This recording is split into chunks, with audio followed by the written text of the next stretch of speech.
အမေရိကန်နဲ့အီရန်ကြားငြိမ်းချမ်းရေးသဘောတူညီချက်ရပြီလို့နှစ်ဖက်စလုံးကအတည်ပြုပါပြီ။လာမယ့်တောက်ကြနေ့ဇွန်လ19ရက်နေ့မှာဆွစ်ဇာလန်နိုင်င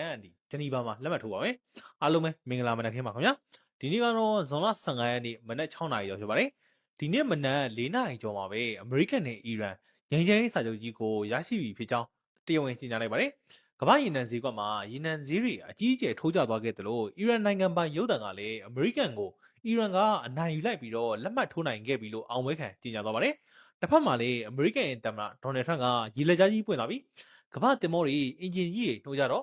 ့ရေနံတွေစီးစင်းပါစီတော့လို့အောင်ပွဲခံထားပါတယ်။တကယ်ပဲဘသူကအနိုင်ရသွားတာလဲ။ဒီစာချုပ်ကြီးထဲမှာဘာတွေပါလဲအချက်အလက်စုံစုံလေးတွေနဲ့အလွယ်ကူဆုံးရှင်းပြပါမယ်။3လကျော်ကြာဖြစ်ပွားခဲ့တဲ့ဒီစစ်ပွဲကြီးကိုအဆုံးသတ်ပေးမယ်ငြိမ်းချမ်းရေးစာချုပ် MOU ကိုနှစ်နိုင်ငံသဘောတူညီမှုရရှိသွားပြီဖြစ်ကြောင်းကိုဂျောင်းဝင်ဆေးဆက်ပေးတဲ့ပါကစ္စတန်ရဲ့ဝန်ကြီးချုပ်ကဒီနေ့တင်းလာနေ့မနက်အစောပိုင်းမှာတရားဝင်ကြေညာလိုက်ပါတယ်။ဒီကြေညာချက်ထွက်လာတဲ့အချိန်မှာပဲကမ္ဘာရေနံဈေးကရေနံစီတစ်စီးကို$81အောက်အထိချက်ချင်းထိုးကျသွားပါတယ်။အမေရိကန်ဘက်ကတုံ့ပြန်မှုအနေနဲ့ဒေါ်နယ်ထရန့်ကအီရန်နဲ့စာချုပ်ကပြည့်ပြတ်သွားပါပြီ။အားလုံးကိုဂုဏ်ပြုပါတယ်။အီရန်ကိုရေတပ်ကပိတ်ဆို့ထားတဲ့ဟာတွေအားလုံးကိုချက်ချင်းရုပ်သိမ်းဖို့ကျွန်တော်အမိန့်ပေးလိုက်ပါပြီလို့ကြေညာခဲ့ပါတယ်။ဒုတိယသမ္မတJD Vance ကလည်းအီရန်ကဘယ်တော့မှနျူကလ িয়ার လက်နက်ရတော့မှာမဟုတ်ဘူးလို့ကျွန်တော်တို့ယုံကြည်ပါတယ်။ဒါကအမေရိကန်အတွက်ကြီးမားတဲ့အောင်ပွဲပါပဲလို့ဆိုပါတယ်။အီရန်ဘက်ကတုံ့ပြန်မှုအီရန်နိုင်ငံမှာရုပ်တံကတော့လေသံတစ်မျိုးဖြစ်ပါတယ်။အီရန်ကိုစက်ညင်တိုက်ခိုက်နေတဲ့စစ်ပွဲကိုအဆုံးသတ်ဖို့အမေရိကန်ဘက်ကအတင်းအကျပ်လက်မှတ်ရေးထိုးခဲ့ရတယ်လို့ကြေညာပါတယ်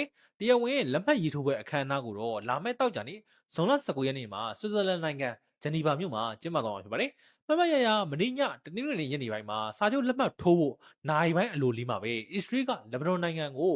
ဘေရွတ်မြို့ကိုဘုံကျဲတိုက်ခိုက်ခဲ့လို့စာချုပ်ပြတ်မလို့ဖြစ်ခဲ့ပါသေးတယ်။ဒေါ်နယ်ထရန့်ကိုယ်တိုင်ကဒီတိုက်ခိုက်မှုကိုလုံးဝမဖြစ်သင့်ဘူးလို့အစ္စရေးကိုပြင်းပြင်းထန်ထန်ကိုဝေဖန်ခဲ့ပါတယ်။ဒါပေမဲ့အဲ့ဒီတိုက်ခိုက်မှုကနေပြီးအီရန်ကလုံးဝအမျက်ထွက်သွားပါတယ်။အီရန်ရဲ့ဒုတိယနိုင်ငံခြားရေးဝန်ကြီးကအစ္စရေးကအဲ့လိုတိုက်ခိုက်လိုက်တဲ့အတွက်ငါတို့စစ်တပ်ကပြန်ပြီးတော့တုံ့ပြန်ဖို့ပြင်ဆင်လိုက်တယ်။အဲ့ဒီလိုချင်းချောက်လိုက်နိုင်တဲ့အတွက်စာချုပ်ထဲမှာငါတို့လိုချင်တဲ့အချက်တွေကိုအမေရိကန်ကလိုက်ရောသွားပြီးတော့စာချုပ်ကိုအမြန်ဆုံးအပြီးသတ်နိုင်ခဲ့တာပဲလို့ဖွင့်ဟပြောဆိုခဲ့ပါတယ်။အီရန်ဘက်ကအကြီးတန်းအရာရှိတဦးရဲ့ပြောကြားချက်အရဆိုရင်အခုသဘောတူလိုက်တဲ့စာချုပ်မူချက်မှာအဓိကအဖြစ်အောက်ပါအချက်တွေပါမှာဖြစ်ပါတယ်။နံပါတ်1ကတော့အီရန်ကကမ္ဘာရေနံလမ်းကြောင်းဖြစ်တဲ့ဟော်မုတ်ရေလက်ကြားကိုနိုင်ငံတကာကုန်သွယ်ရေးသင်္ဘောတွေအားလုံးကိုချက်ချင်းဖြတ်သန်းခွင့်ပြုရပါမယ်။အီရန်သတင်းဌာန Far News ရဲ့အဆိုအရဆိုရင်ရေလက်ကြားဖြတ်သန်းခွင့်စီးမြင်တွေကိုအီရန်နဲ့အိုမန်နိုင်ငံတို့ကပူးတွဲချမှတ်သွားမယ်လို့ဆိုပါတယ်။ဒါပေမဲ့ဖြတ်သန်းကကိစ္စကိုတော့ဘာမှမပြောသေးပါဘူး။အပြန်အလှန်အနေနဲ့အမေရိကန်ကလည်းအီရန်စစ်ကမ်းတွေကိုရေတပ်နဲ့ပိတ်ဆို့ထားတာကိုချက်ချင်းရုပ်သိမ်းပြရပါမယ်။နံပါတ်2ကတော့အမေရိကန်ကအီရန်အပေါ်ချမှတ်ထားတဲ့ရေနံပိတ်ဆို့မှုတွေကိုကာလတစ်ခုအထိ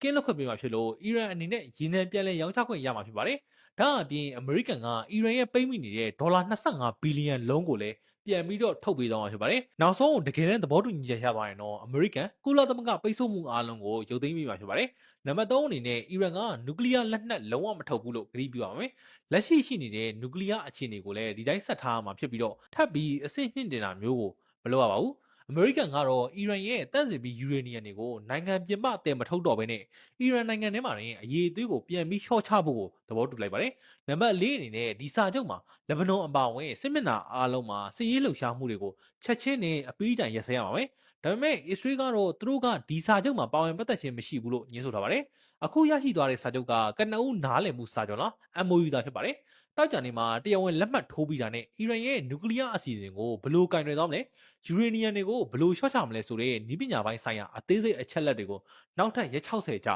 ာအချိန်ယူပြီးတော့အသေးစိတ်ဆွေးနွေးသွားမှာပါ။အီရန်ရဲ့ဒုတိယနိုင်ငံခြားရေးဝန်ကြီးကတော့ဒီစာချုပ်ကိုလက်မှတ်ထိုးလိုက်တာကရန်သူကိုယုံကြည်တော့မဟုတ်ပါဘူး။အမေရိကန်ဘက်ကတကယ်တမ်းဂရိတီမတီဆိုတာကိုငါတို့စောင့်ကြည့်သွားမှာပဲလို့ပြပြသားသားဆိုထားပါတယ်။အချုပ်ပြောရရင်တော့ကျွန်တော်တို့ခင်ဗျားတို့ကမ္ဘာစီးပွားရေးအားလုံးကိုအကြီးအကျယ်ထိခိုက်စေခဲ့တဲ့3လကြာအမေရိကန်နဲ့အီရန်စစ်ပွဲကြီးကတရားဝင်အဆုံးသတ်သွားပြီလို့ဆိုနိုင်ပါတယ်။ဒေါ်နယ်ထရန့်အနေနဲ့လာမယ့်တောက်ကြနေ့ G7 ထိပ်သီးအစည်းအဝေးမတိုင်ခင်မှာဒီစာချုပ်ကိုအပြီးသတ်နိုင်ကြလို့နိုင်ငံရေးအရာအသာစီးရသွားတယ်လို့အီရန်အနေနဲ့လည်းသူတို့ရဲ့စီးပွားရေးပိတ်ဆို့မှုတွေကိုလုံးဝကိုဖြေလျှော့နိုင်ကြလို့နှစ်ဖက်စလုံးအကျိုးအမြတ်ဝင်းသဘောတူညီချက်ရရှိသွားဖြစ်ပါတယ်။ဒါပေမဲ့အစ္စရေးကတော့တယောက်တည်းကြံခဲ့ပါတယ်။အစ္စရေးရဲ့အခြေအနေသဘောထားနဲ့နောက်ထပ်ရက်60ကြာဆွေးနွေးမယ်နျူကလ িয়ার အခြေအနေတွေကတော့ဆက်ပြီးစောင့်ကြည့်ရအောင်မဲ့အခြေအနေမှာရှိနေပါတယ်။ကြီးစုသူတွေအနေနဲ့ရောဒီစာချုပ်ပေါ်မှာဘယ်လိုမြင်ပါသလဲအရှိလေပိုင်းမှာတကယ်ပဲငြိမ်းချမ်းရေးရသွားပြီလို့ထင်ပါသလားကောမန့်မှာဝင်ရောက်ဆွေးနွေးတောင်းလို့ရပါတယ်အခုလိုစိတ်ဝင်စားကြကောင်းတဲ့နေ့စဉ်သတင်းတွေကိုသိရှိနိုင်ဖို့ကျွန်တော်ရဲ့ YouTube channel ဖြစ်တဲ့ link ကို subscribe လုပ်ထားလို့ရပါတယ်သတင်းတိုလေးတွေကိုဖတ်ချင်တယ်ဆိုတော့ကျွန်တော်ရဲ့ Telegram